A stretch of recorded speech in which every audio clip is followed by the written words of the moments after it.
Bonsoir à toutes et à tous. Très heureuse de vous retrouver pour cette nouvelle édition de Métro News. À la une de ce mercredi, la crise affectant la gouvernance de la transition reste entière. Les représentants ayant pris part aux dernières discussions sous l'égide de la CARICOM devraient soumettre leurs propositions au groupe des éminentes personnalités dans les jours prochains.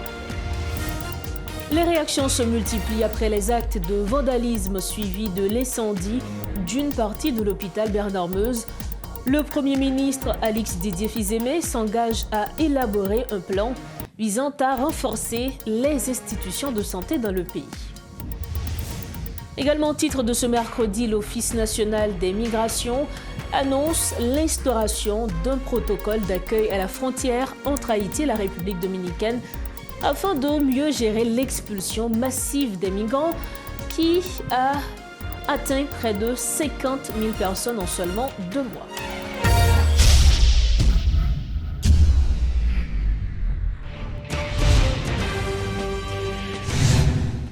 Bienvenue à tous au développement des titres de l'actualité. On démarre ce journal en politique. Le groupe des éminentes personnalités de la CARICOM a appelé les parties prenantes à s'accorder sur une proposition visant à résoudre la nouvelle crise politique qui perturbe la transition en Haïti. Cependant, lors des discussions, les 9 entités constituant le CPT n'ont pas réussi à s'entendre.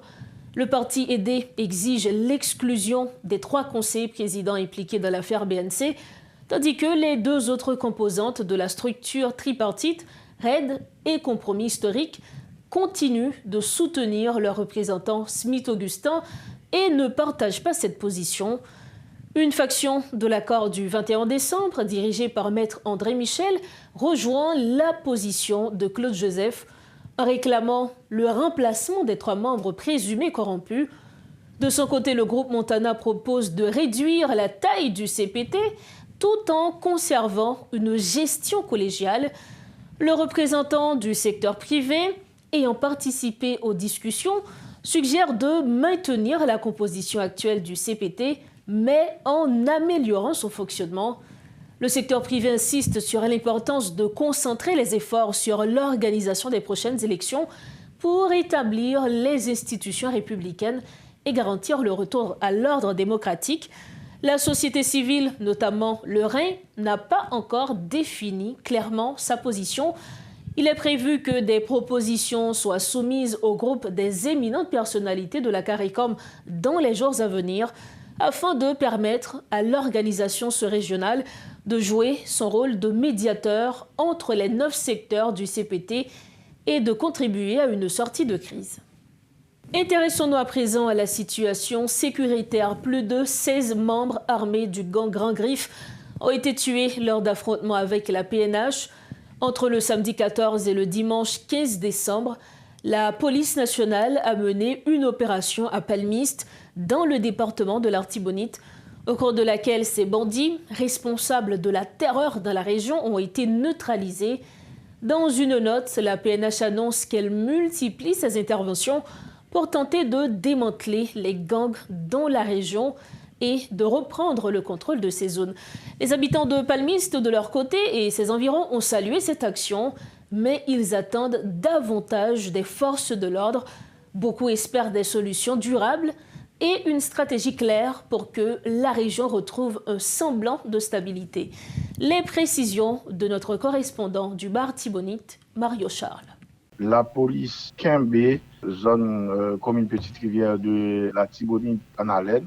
La police a depuis dimanche là, pour arriver hier, mardi 17 décembre 2024 là. Donc la police, les gars contrôle Palmis dans la 2e section communale Petite Rivière de la Tibonite. C'est là qu'il y a un 2e groupe base Grand Griffe qui ont partagé sa vient avec Palmis. Groupe gang ça, il est arrivé démantelé. Chef gang là, tu vas connaître qui côté, monsieur fait, qui est Jonas ainsi connu que tout le monde connaît dans cette zone-là, monsieur Seron Grand. Finalement, la police mettait pied à terre, ils ont démantelé gang dans Palmis, 2e section communale Petite Rivière de la Tibonite. Donc, c'est contentement gagné bon côté population, puisque nous connaissons que moun palmi qui quitté zone nan pral pa refugio dans la commune Verret ak Machat des Salines. C'est avec contentement que nous constatons que la population il y a bat bravo, il y a pile nan yo qui à distance commencé après nouvelle là donc à préparer pour retourner puisque quand il y a la police qui a intention de rentrer dans la base, ça vient pour être capable de démanteler définitivement. Mario Charles, est-ce que il y a une arrestation qui fait, il y a des armes qui saisies, comment ça déroule exactement? La police a beaucoup confirmé s'il y a une arrestation qui fait, mais c'est que bandits, connaissez bandits, la police t'a recherché. Donc il y a un pile dans bandits qui retournent, ils ont replié, il y a dans base ça vient. Il y a le côté Nixonia exactement. Mais même que la police a posé question, c'est des membres de la population eux-mêmes qui ont essayé d'échapper pour éviter que les victimes lorsque la police a fait opération. C'est pour dire que la police mène opération ça à tout moment, matin, midi, soir, ils ont toujours fait des attaques ensemble avec gang. Donc la police peut communiquer avec la presse est-ce que gagne une arrestation mais nous imaginons gagne un présumé bandit qui tombé en bas de la police jeune garçon ça qui est tinoué que tout le monde dans zone Palmis ça connaît c'est monsieur qu'on est habitué à le toucher comme kidnapping lorsque par exemple on kidnappé yo bandit a réclamé l'argent donc c'est tinoué ça monsieur qui qu'on est habitué à le toucher comme kidnapping donc finalement monsieur est tombé en bas de la police parce que lorsque la police a entré dans Palmis il était jeune riposte bandit palmisio qui est dans tête li Jonas il a toqué connu avec la police eh bien la police a remporté la victoire côté que dans moment n'a parlé là donc pas gagné gang dans Palmis encore deuxième section communale Petite Rivière de la Tibonite il était remarqué gagné plusieurs véhicules que bandit ont été saisis ils ont inséré dans la cour Jonas même côté Jonas gain péristyle Bocoli donc nous avons constaté qu'il y a plusieurs véhicules qui ont été pris dans la population. Donc la police, la population garantit que il a fini ensemble avec dans la région Baza Tibonite là, même matin de très tôt, c'est l'information qu'il y a, donc nous connaissons que il y a des tirs qui appellent en direction de Savia. Donc le temps un peu plus tard pour être capable d'informer qui j'en sais pour jeudi. Parlons à présent de l'impact de la situation sécuritaire sur le secteur médical. Le gouvernement a fermement condamné l'attaque armée perpétrée contre l'hôpital Bernard-Meuse, situé à Village Solidarité, qualifiant cet acte de barbarie inacceptable. Les autorités ont salué l'intervention rapide de la PNH qui a repoussé les assaillants et rétabli l'ordre face à cette escalade de violence ciblant une infrastructure essentielle. Le Premier ministre Alix Didier Fils-Aimé a annoncé des mesures immédiates, notamment le déploiement permanent de forces de sécurité autour de l'hôpital, la location de ressources supplémentaires pour garantir son fonctionnement et la mise en place de plans renforcés de protection des établissements de santé sur tout le territoire. En appelant à l'unité nationale, le gouvernement réitère sa détermination à éradiquer les gangs armés et à restaurer la sécurité dans le pays. Outre le gouvernement, l'Association des hôpitaux privés d'Haïti exprime sa profonde indignation face aux attaques criminelles perpétrées par des bandits contre le centre hospitalier Bernard-Meuse. Selon son président, le docteur Charles Gérald Abel, ces actes représentent de pertes majeures en termes de soins et de technologie pour l'ensemble du secteur médical. Il appelle à une mobilisation générale pour soutenir les hôpitaux touchés et les aider à se reconstruire. De son côté, le docteur Ardouin Esther Louis-Charles, secrétaire général de l'Association médicale d'Haïti, dénonce le fait que les établissements de santé soient devenus des cibles privilégiées des gangs. Invité ce mercredi à l'émission Le Point, il a qualifié le pillage de l'hôpital Bernard-Meuse de véritable catastrophe. Suivez un extrait de son intervention. Bon, nous tendons ça. Bon, nous t'étendons déjà. Étant que directeur médical du sanatorium de Port-au-Prince, hôpital universitaire aussi. Là, nous t'entendons ça, qui passait Bernard-Meuse, nous avons énuméré tous les dégâts qui fait dans l'hôpital ça, non pays qui, le seul PMA de l'Amérique, avait dit son pays qui n'a pas de gros moyens. Si nous avons ça déjà, pour une ville perdue, il avait dit côté pour faire scanner. Même l'hôpital général a un scanner. Par contre, si même l'hôpital La Paix, il a un scanner déjà. Donc c'est rare côté qui a un scanner dans le pays. Alors chaque département doit gagner.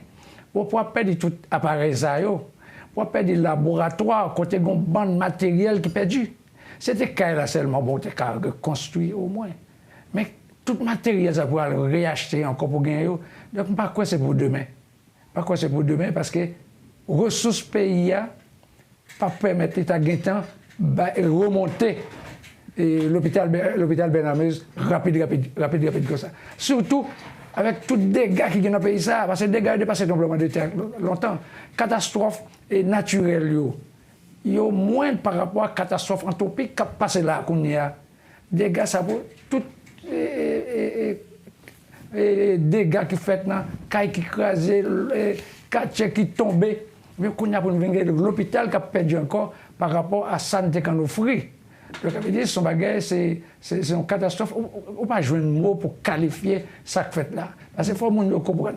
Les gens qui prennent soin dans l'hôpital Bernard-Meuse. Pas longtemps là, mon cousin, c'est ce Bénin qui prend soin, il opère Bernard-Meuse. Donc, le Baïsa, il même l'a saisi parce qu'on a ce qu'on bagage encore. Et nous pas grand pile. Donc, ça veut dire, là, on a parlé de laboratoire. Tout le monde connaît son bon matériel dedans, qui coûte très cher. Et imagerie médicale, c'est quand on fait radiographie. Donc, quand on fait sonographie, en général, c'est image. Donc, c'est ça pour permettre de faire diagnostic, un diagnostic fait. Mais c'est seulement fait pour interroger le malade, la leçon qui passe à côté. Donc, pour ça, on gagne et ne pas gagner en pile côté. Mais on a pour ça, on crasé. Donc, ça veut dire, leur médecin obtient des bagages. Donc, on a chair de poule. Vous dévastez tout. Ça tout dévasté. Donc, ça veut dire, le premier bagage a été fait, comme moi, quand je dis monde, il y a des médecins qui criaient au propre, comme au figuré. Qui pleuraient au propre, comme au figuré. Donc, ça veut dire, bagage, parce que, ou pas voir qui j'en pour le gagner encore. Même pas connaître pourquoi cette volonté systématique de détruire l'hôpital.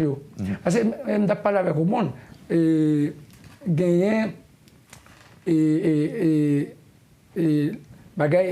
éducation qui est tombée. Mais il va craser le bâtiment. Il quitte le bâtiment. Mais depuis c'est l'hôpital, son volonté systématique pour détruire tout ça de l'hôpital là.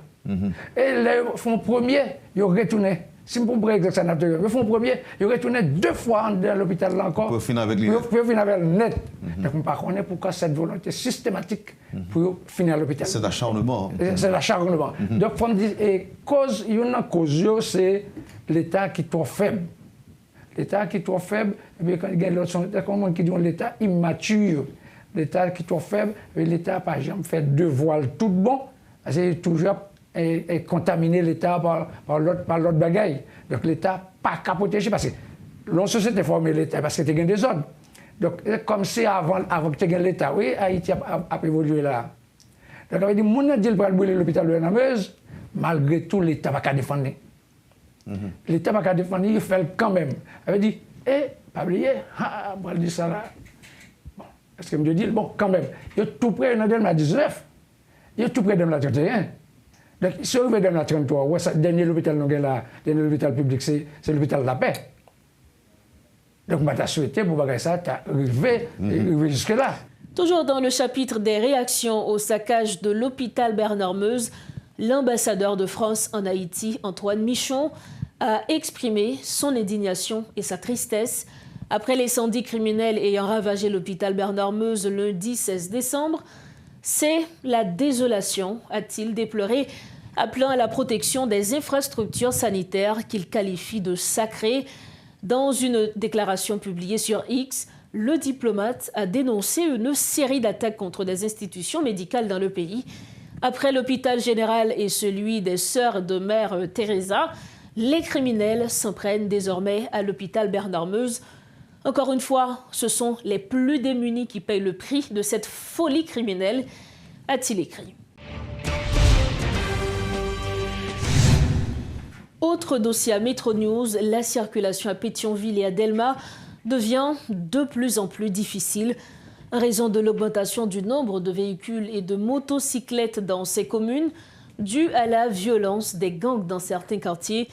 Des conducteurs et des usagers de la route dénoncent un véritable calvaire dans les rues.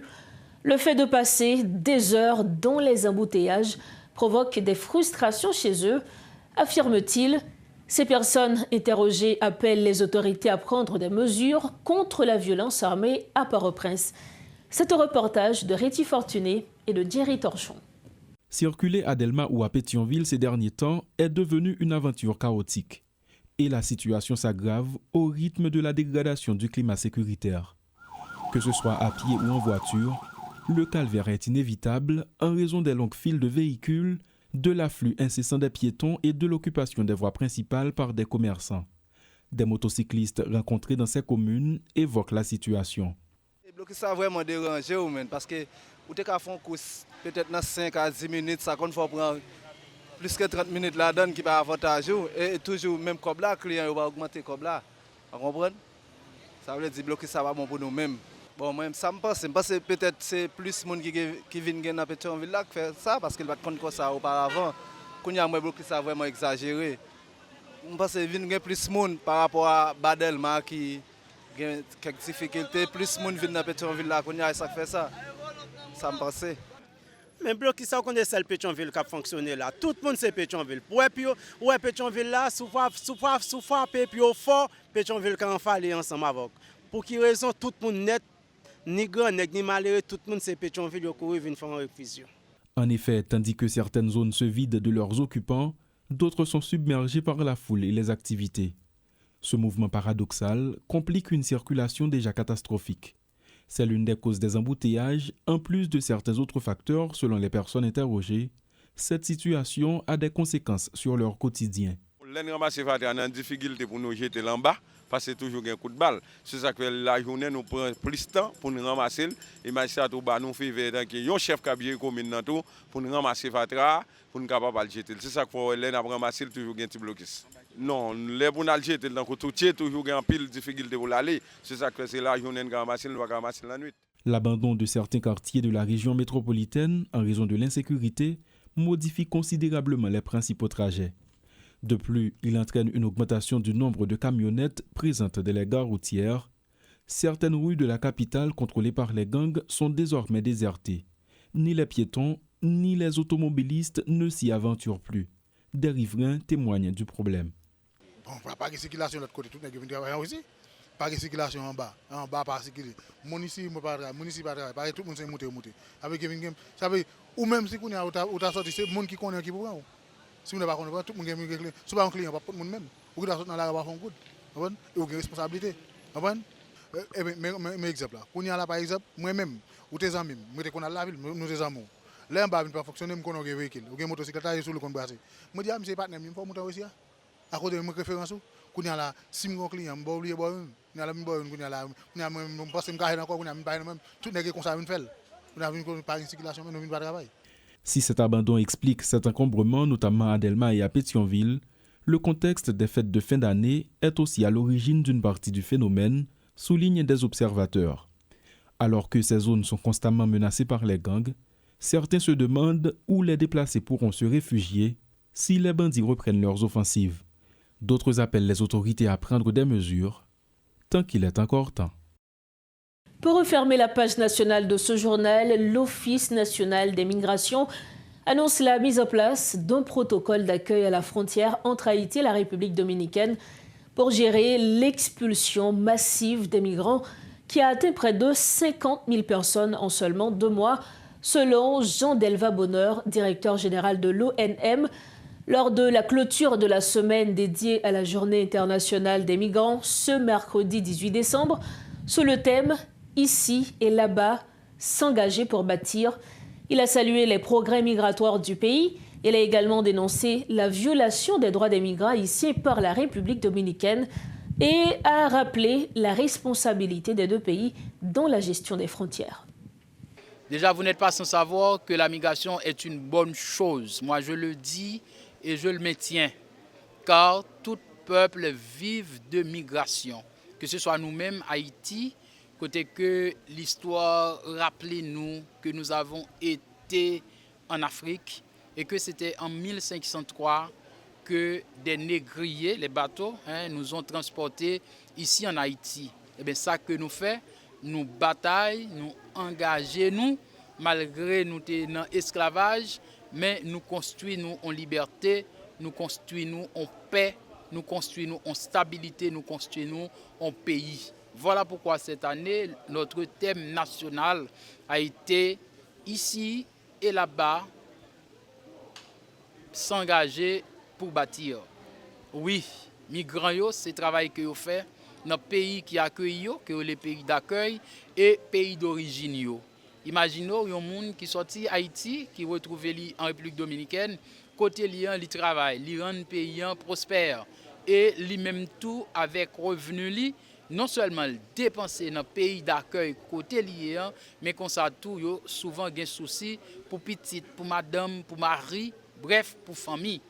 Donc en pays d'origine. Donc c'est pour vous dire que la migration est une bonne chose. Cependant, nous autres en Haïti, nous avons fait face ces derniers jours avec une migration de retour, que nous les Mounsayo, migrants de retour forcés. Migrants de retour forcés, c'est des compatriotes haïtiens, bon, à travers le monde, c'est qu'on s'allie. C'est des compatriotes qui sont même en situation de migration irrégulière ailleurs. Et que la loi sur la migration internationale permet à ce que le pays d'accueil puisse prendre les décisions qui s'imposent, à savoir permettre que Mounsa lui-même lui refouler, lui renvoyer, lui retourner dans le pays. Mais il y a des protocoles d'entente, d'accord qui signés entre les États amis, bien entendu, lors de rapatriement. Par exemple, nous avons un protocole d'accord avec les États-Unis d'Amérique sous renvoi de compatriotes nous. Donc ça fait très bien, côté que nous écrit nous d'abord pour dire nous voici des gens qui se disent être haïtiens. Donc comment nous sommes capables de rapatrier? Est-ce que nous sommes capables de vérifier d'abord authenticité, identité moun yo? Effectivement, ce qui est fait par le ministère de l'Intérieur et des collectivités territoriales, puis le dossier est transmis au niveau du ministère des Affaires étrangères. Parce que je dis, nous avons plus de 700 000 déplacés internes qui à travers le pays. Mais écoutez, qui est-ce qui met au dehors? C'est nous qui mettons au dehors. Qui ça est pour nous? C'est tonton, c'est ma tante, c'est frère, c'est soeur, c'est cousin. Donc, il faut que nous pensions avec eux. Personne du troisième âge, 75, 80 ans, nous ne connaissons que le fin de travail. Ils ont un petit pièce c'est là l'abdomen. Mais nous mettons le dehors aujourd'hui. Qu'est-ce qui peut être fait? Donc, l'être haïtien doit prendre conscience de son état. Nous ne pouvons pas vivre dans nous. Nous pas de gens comme ça. Pour ça, aujourd'hui, nous descendons dans niveau ça. Non. Il faut gagner une autre approche de la question du vivre en communauté. Il faut nous regarder là l'autre gens que l'État, que l'inégazam, que le monde sans âme, que le simple citoyen, quel que soit le monde nié. Ce journal touche à sa fin. Avant de partir, voici le rappel des principaux titres à la une. La crise affectant la gouvernance de la transition reste entière. Les représentants ayant pris part aux dernières discussions sous l'égide de la CARICOM devraient soumettre leurs propositions au groupe des éminentes personnalités dans les prochains jours. Les réactions se multiplient après les actes de vandalisme suivis de l'incendie d'une partie de l'hôpital Bernard-Meuse. Le Premier ministre Alix Didier Fils-Aimé s'engage à élaborer un plan visant à renforcer les institutions de santé dans le pays. Et puis l'Office national des migrations annonce l'instauration d'un protocole d'accueil à la frontière entre Haïti et la République dominicaine afin de mieux gérer l'expulsion massive de migrants qui a atteint près de 50 000 personnes en seulement 2 mois. C'est ainsi que nous refermons cette édition de Métro News. Merci infiniment de votre attention et de votre confiance. Merci également à toute l'équipe qui a rendu possible cette édition. On se retrouve demain. Entre-temps, restez branchés Métropole. Bonsoir.